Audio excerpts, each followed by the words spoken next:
اور میجر افتخار احمد اوان جی میرا نام ہے، اور میں جماعت اسلامی کا امیدوار ہوں PP 154 سے۔ PP 154 کینٹ صدر اور یہ تھوڑی کچی آبادیاں بھی اس میں شامل ہیں، جس میں منظور کالونی، جس میں امام ٹاؤن، جس میں پی نصیر چنڈیاں، یہ علاقہ اس PP 154 میں آتا ہے۔ تو میرے بھائی نے مجھ سے سوال کیا کہ جماعت اسلامی کا موقف کیا ہے۔ حضرت اقبال فرماتے ہیں، قوت عشق سے ہر پست کو بالا کر دے، دہر میں اسم محمد سے اجالا کر دے۔ جماعت اسلامی کا بیسک مشن جو ہے وہ یہی ہے، اس جو یہ شعر میں نے پڑھا ہے، اور الحمدللہ جماعت اسلامی اس سلسلے میں کافی حد تک کامیاب بھی رہی ہے۔ جو ڈیولپمنٹ ماڈل جماعت اسلامی کا ہے، اس میں جماعت اسلامی را بچوں کو، یا جو بچے جن کا دین کی طرف رجحان ہے، جن کے اندر ٹیلنٹ ہے، جن میں کمٹمنٹ ہے، جو کچھ کر سکنے کا عزم لیے ہوئے ہیں، تو ان کو ان کے اندر ایسا جذبہ ڈالتی ہے اور ان کو ایسا موٹیویٹ کرتی ہے کہ وہ بہت بڑے بڑے کام کر دکھائے انہوں نے۔ بیسیکلی جو ماڈل ہے وہ یہی ہے کہ جو قرآن مجید کی آیت ہے، یا ایھا الذین آمنوا ان تنصروا اللہ ینصرکم وثبت اقدامکم، آئے ایمان والو، اگر آپ میرے دین کی مدد کریں گے تو میں آپ کی مدد کروں گا اور آپ کے قدم جما دوں گا۔ اور قرآن مجید کے ایک اور آیت بھی ہے کہ یا ایھا الذین آمنوا ادخلوا فی السلم کافہ، آئے ایمان والو پورے کے پورے دین میں داخل ہو جاؤ۔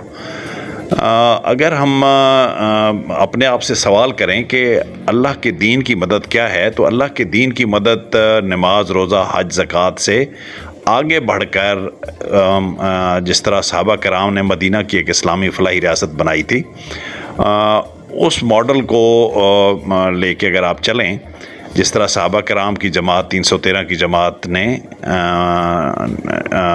مدینہ کی ایک اسلامی فلاحی ریاست بنائی، ہم بھی اسی لیول پر کام کر رہے ہیں۔ اور اس کی برکتیں کچھ ایسی تھیں کہ ایک حبشی غلام جو ہے وہ سیدنا بلال بن جاتا ہے، اور صرف دنیا میں ان کا ذکر نہیں، جب نبی محترم صلی اللہ علیہ وسلم معراج پہ تشریف لے گئے تو وہاں بلال کے حضرت بلال رضی اللہ تعالیٰ عنہ کے قدموں کی آواز سنی گئی، تو آپ نے جبرائیل علیہ السلام سے پوچھا کہ یہ کس کی آواز ہے، تو بتایا گیا کہ آپ کا غلام بلال جو ہے وہ رضی اللہ تعالیٰ عنہ وہ اپنے گھر سے مسجد کی طرف آ رہے ہیں۔ تو یہ اتنا بڑا ماڈل ہے، اتنا سکسیس ماڈل ہے کہ آپ چلتے زمین پر ہیں، اور اس کی چامپیں، آپ کی قدموں کی چامپیں آسمانوں پر سنی جاتی ہیں۔ تو الحمدللہ جماعت اسلامی نے اسی مدینہ کی اسلامی فلاحی ریاست کو بنانے کے عزم کے ساتھ اٹھی، اور ہمارے نوجوان بھی اللہ کے دین کی مدد کے لیے جب اٹھے تو کوئی محترم سراج الحق بن جاتا ہے، کوئی حافظ نعیم بن جاتا ہے، کوئی سینیٹر مشتاق احمد خان بن جاتا ہے، کوئی عبدالاکبر چترالی صاحب بن جاتے ہیں، کوئی سید عبدالرشید صاحب بن جاتے ہیں۔ اور یہ آج کی کہانی نہیں ہے، یہ 80 سال جماعت اسلامی کو الحمدللہ تقریباً ہو گئے۔ تو ہر دور میں ہم نے بڑے لیجنڈ پیدا کیے۔ نعمت اللہ خان صاحب کی آپ کو مثال میں دینا چاہتا ہوں، قاضی حسین احمد صاحب کی مثال دینا چاہتا ہوں، سید منور حسن صاحب کی مثال دینا چاہتا ہوں۔ تو ان تمام لوگوں نے جن کے نام میں نے لیے ہیں، سید مودودی رحمۃ اللہ علیہ تو بانی جماعت تھے، ان کی تو خدمات کے سارے معترف ہیں۔ تو یہ تمام شخصیات نے اللہ کے دین کی مدد کی، اللہ کے دین کو سربلند کرنے کے لیے اٹھے، اور اللہ تعالیٰ نے ان کو سربلند کر دیا۔ تو یہ بیسیکلی یہ ڈیولپمنٹ ماڈل ہے جو جماعت اسلامی لے کر فالو کر رہی ہے، اور آج بھی ہم نوجوانوں کو انوائٹ کرنا چاہتے ہیں، نوجوانوں کو موٹیویٹ کرنا چاہتے ہیں، انسپائر کرنا چاہتے ہیں کہ وہ مدینہ کی اسلامی ریاست کے مجاہد، اس کے معمار، اس کے مستری، اس کے مزدور، اس کے کسان بنیں، تو انشاءاللہ آپ کو بھی اللہ تعالیٰ اسی طرح اٹھائے گا جس طرح صحابہ کرام کی جماعت کو اٹھایا تھا، ان کے تمام لوگوں کو اٹھایا تھا، حضرت ابو ہریرہ اور حضرت علی کرم اللہ وجہہ ان کی میں مثال دینا چاہتا ہوں۔ حضرت علی جب اسلام لائے تو کفار بڑے ہنسنے لگے کہ جی یہ چھوٹا سا بچہ جس کی پتلی پتلی ٹانگیں ہیں اور آنکھیں بھی خراب ہیں، یہ دین کی مدد کرے گا۔ اور جب اس نے دین کی مدد کا عزم اٹھایا، مدینہ کی اسلامی ریاست میں نبی کریم صلی اللہ علیہ وسلم کے دست بازو بنے، تو وہ بڑے حیدر قرار بن گئے دنیا میں۔ ان کا ڈنکا بجتا تھا، ان کا جو زور تھا وہ پورے عرب میں مشہور تھا، ان کی بہادری کے چرچے تھے۔ اسی طرح حضرت ابو ہریرہ بلیوں کا باپ ان کو کہا جاتا تھا، بڑی ہمبل پرسنالٹی تھی۔ وہ بھی جب اللہ کی دین کی مدد کے لیے اٹھے تو وہ بہت بڑے کاتب وحی بن گئے۔ اور یہ جو حضرت اقبال فرماتے ہیں، گر جو ہو گر حضرت اقبال فرماتے ہیں نا کہ جی گر آج بھی ہو براہیم کا امام پیدا تو آگ کر سکتی ہے انداز گلستان پیدا۔ تو وہ ماڈل، اس ماڈل کو آج بھی جو لوگ فالو کر رہے ہیں، کوئی طیب اردگان بن جاتا ہے، کوئی سراج الحق صاحب بن جاتے ہیں، کوئی حافظ نعیم صاحب بن جاتے ہیں، کوئی سینیٹر مشتاق بن جاتا ہے۔ تو یہ میں بار بار مثالیں آپ کو دے رہا ہوں کہ یہ ماڈل، اس کو فالو کرنے کی ضرورت ہے، اس کو سمجھنے کی ضرورت ہے۔ ہمارے پاکستان میں جو ماڈل چل رہے تھے وہ تو سارے فیل ہو گئے۔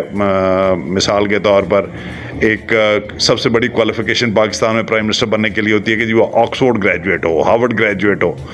تو یہ عمران خان صاحب 5ویں پرائم منسٹر تھے جو آکسفورڈ گریجویٹ تھے۔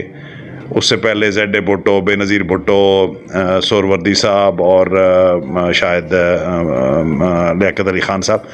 تو 5 پرائم منسٹر آپ نے اس ماڈل کے لیے، اور نتیجہ بھی یہ ہے کہ ملک جو ہے فائنانشیل کرائسس میں ہے، پولیٹیکل کرائسس میں ہے، معاشرتی کرائسس میں ہے۔ تو میرا میسج تو یہی ہے کہ یہ ماڈل فیل ہو چکا ہے۔ اس سے بہتر ماڈل تو اردگان ماڈل ہے، اس کو اسٹڈی کرنے کی ضرورت ہے، فالو کرنے کی ضرورت ہے۔ اس سے بہتر تو طالبان ماڈل ہے جو لینڈ لاک کنٹری ہے، جس میں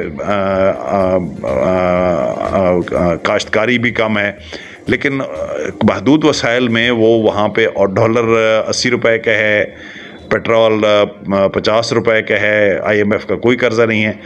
تو ان دونوں ماڈلز کو، اردگان ماڈل اور طالبان ماڈل، ان کو بھی اسٹڈی کرنے کی ضرورت ہے اور فالو کرنے کی ضرورت ہے کہ کس طریقے سے ایک کردار والے لوگ اور وہ لوگ جو مدینہ کی اسلامی ریاست بنانے کے عزم کے ساتھ اٹھے، اور کس طریقے سے انہوں نے دنیا کو وتیرہ حیرت میں ڈال دیا کہ کم ریسورسز کے ساتھ وہ کس طریقے سے دنیا پر چھا گئے۔ اور اردگان ماڈل تو اسلامک دنیا کا، اردگان صاحب جو ہیں وہ ہیرو سمجھے جاتے ہیں، اور ترکی کو، جس کو سکھ مین آف یورپ کہا جاتا تھا، کس طریقے سے انہوں نے کرائسس سے نکال کر اور کہاں بلندیوں پر پہنچا دیا۔ تو یہی میرا میسج ہے آپ کا۔ اللہ تعالی حامی و ناصر ہو۔ جزاک اللہ خیر، بہت بہت مہربانی۔ God bless you. السلام علیکم۔